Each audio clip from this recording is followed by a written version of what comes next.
আল্লাহ রাব্বুল আলামিন তখন সময় জানা দিবেন বান্দারে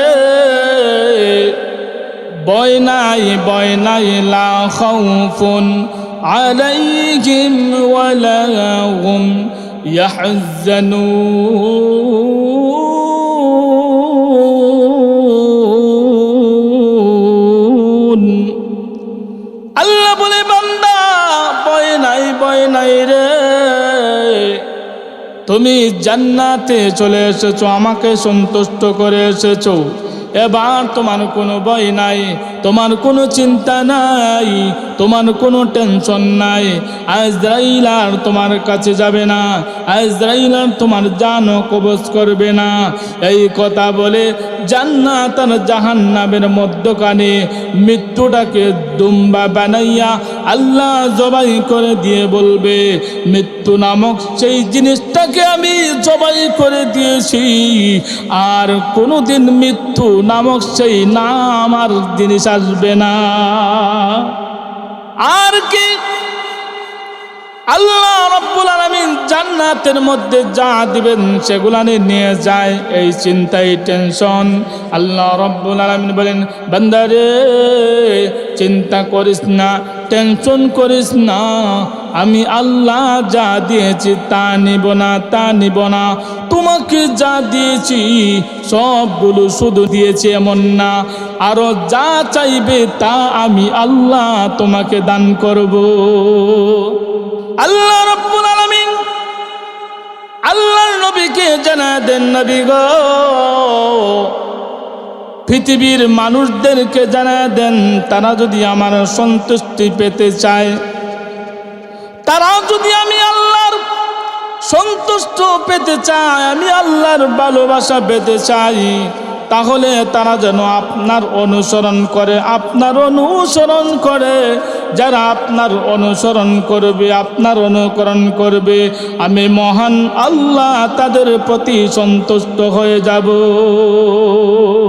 আলা ইন্না আউলিয়া আল্লাহি লা খাউফুন আলাইহিম ওয়ালা হুম ইয়াহজানুন। আল্লাহ রাব্বুল আলামিন বলেন, যারা আমার অন্তরঙ্গ বন্ধু হবে, আমার বন্ধু যারা হবে, তাদের কোনো ভয় নাই, তাদের কোনো টেনশন নাই। কোন জায়গায় টেনশন নাই? কবরের চিন্তার, কবরের মধ্যে ভয় আছে না নাই? কারণ কবরের ভয় আছে, মৃত্যুর ভয় আছে।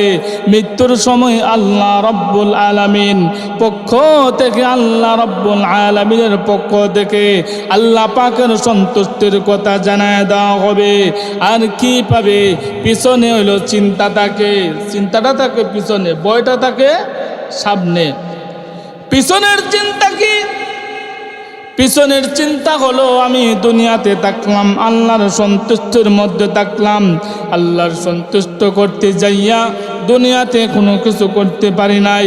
আমার সন্তান আদি আছে, আমার পরিবার পরিজন আছে, তাদের কি আমি রেখে গেলাম? এই চিন্তা মানুষের ভিতরে আসেনি না নাই? প্রত্যেকটা মানুষ হিসাবে মানুষের ভিতরে এই চিন্তা থাকে, এই টেনশন থাকে, আমি যে চলে যাব, আমার সন্তান, আমার পরিবার, আমার পরিজন কিভাবে তারা চলবে? আল্লাহ রাব্বুল আলামিন বলেন, যারা আমার অন্তরঙ্গ বন্ধু হয়ে যাবে, তাদের কোনো চিন্তা নাই। সে যদি দুনিয়া থেকে চলে যায়, তাদের সমস্ত দায় দায়িত্ব, তার সন্তানাদি যা আছে সবগুলো জিম্মাদার আমি আল্লাহ হয়ে যাই। আচ্ছা বলেন তো, আল্লাহ যদি জিম্মাদার হয়ে যান, এটা বালা না আমার ব্যবসা বাণিজ্য জিম্মাদার হওয়া বালা? হ্যাঁ, আল্লাহ যদি আমার সন্তানের জিম্মাদার হয়ে যান, আল্লাহ যদি আমার পরিবারের জিম্মাদার হয়ে যান, এটাই হবে আমার জন্য ভালো। 2 নম্বর হলো, লা খাউফুন আলাইহিম ওয়ালা হুম ইয়াহজানুন।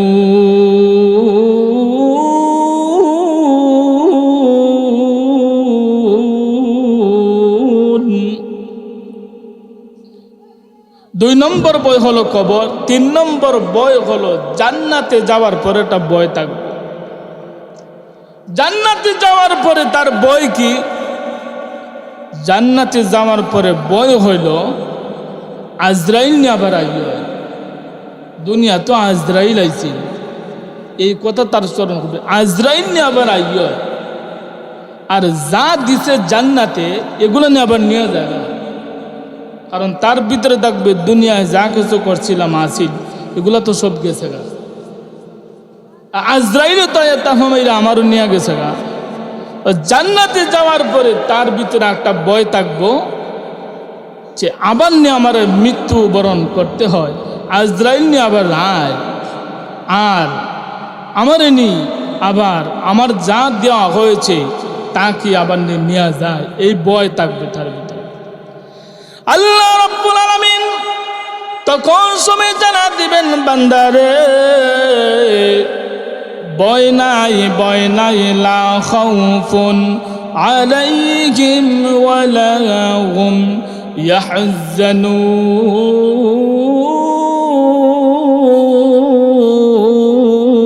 ইয়াহজানুন।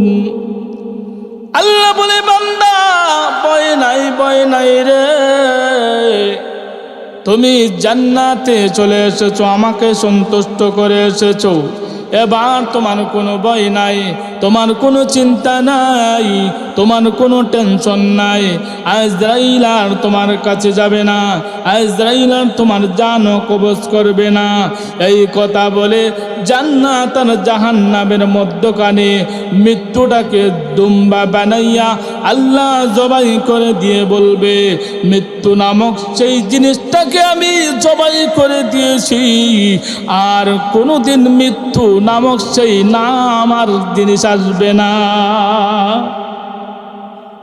এই ভয় যে থাকবে, আল্লাহ রাব্বুল আলামিন জান্নাত আর জাহান্নামের মধ্যখানে আল্লাহ এই মৃত্যু নামক জিনিসটাকে দুম্বার আকৃতিতে বানাইয়া আল্লাহ তখন সময় সেটাকে জবাই করে দিয়ে আল্লাহ বলবেন, বান্দা আর ভয় নাই তোমার, কারণ আর ভয় নাই তোমার, কারণ মৃত্যু নামক জিনিসটাকে আমি জবাই করে দিয়েছি। আর কি আল্লাহ রাব্বুল আলামিন জান্নাতের মধ্যে যা দিবেন সেগুলা নিয়ে যায়, এই চিন্তাই টেনশন। আল্লাহ রাব্বুল আলামিন বলেন, বান্দারে চিন্তা করিস না, টেনশন করিস না, আমি আল্লাহ যা দিয়েছি তা নিব না, তা নিব না। তোমাকে যা দিয়েছি সবগুলো শুধু দিয়েছি এমন না, আরো যা চাইবে তা আমি আল্লাহ তোমাকে দান করব। আল্লাহ বলে নিয়ে গেছে, দিয়ে দিছি এমন না, আরো যা চাইবে তা আমি আল্লাহ তোমাকে দান করব। ভাইরা আমার, এবার আল্লাহর সন্তুষ্টি অর্জন করতে গেলে আমাদের কি দরকার? আল্লাহ এই কথাও জানা দিয়েছে, আল্লাহর সন্তুষ্টি যারা পাবে তারা হবে আল্লাহর ওলি। আল্লাহ বলেন তাদের ভয় নাই, তাদের কোনো চিন্তা নাই, তাদের কোনো টেনশন নাই। এবার আল্লাহর সন্তুষ্টি কিভাবে পাবে এই কথা আল্লাহ কোরআনে জানেন। قل إن كنتم تحبون الله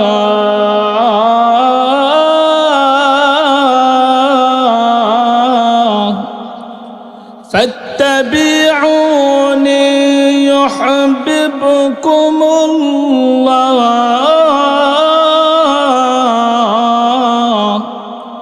ويغفر لكم ذنوبكم والله غفور رحيم।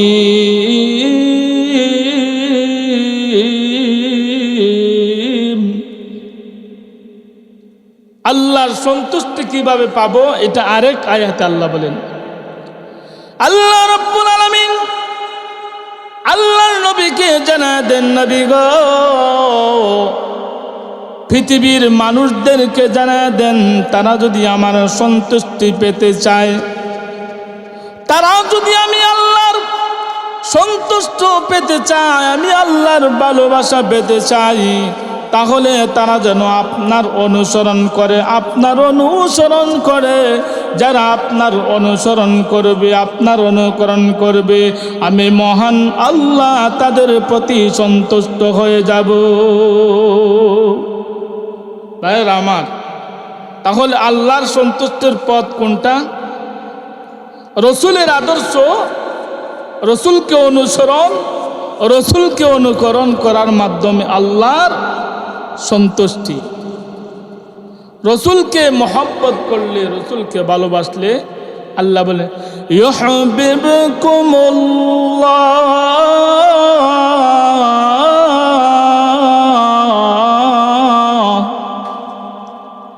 আল্লাহ বলেন আমি আল্লাহর ভালোবাসা পাবো।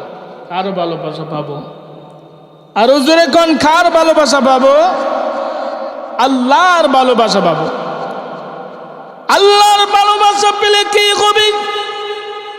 আল্লাহর ভালোবাসা পেলে তামাম পৃথিবীর যত মাখলুকাত আছে সমস্ত মাখলুকাত মানুষের গোলাম হয়ে যাবে। আল্লাহ রাব্বুল আলামিন বলেন, পৃথিবীর মানুষেরা রে, তোমরা যদি আমার রসুলকে ভালোবাসো আমার মহব্বত পাবে। আমার মহব্বত পেলে কি হবে?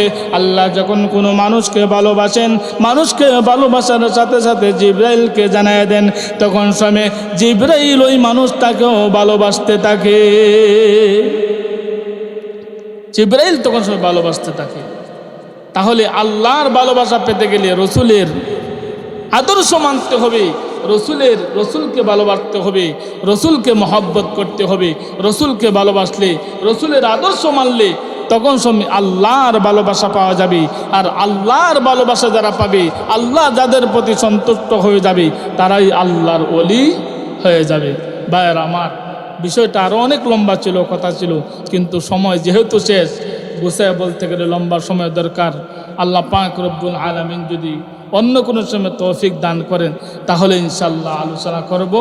যা কিছু আলোচনা করলাম, রসুলের মহব্বত, ভালোবাসা, আল্লাহর সন্তুষ্টি অর্জন করে যেন আমরা দুনিয়া থেকে যেতে পারি। আল্লাহ রব্বুল আলামিন আমাদের সকলকে তৌফিক দান করুন। সকলে বলেন আমিন।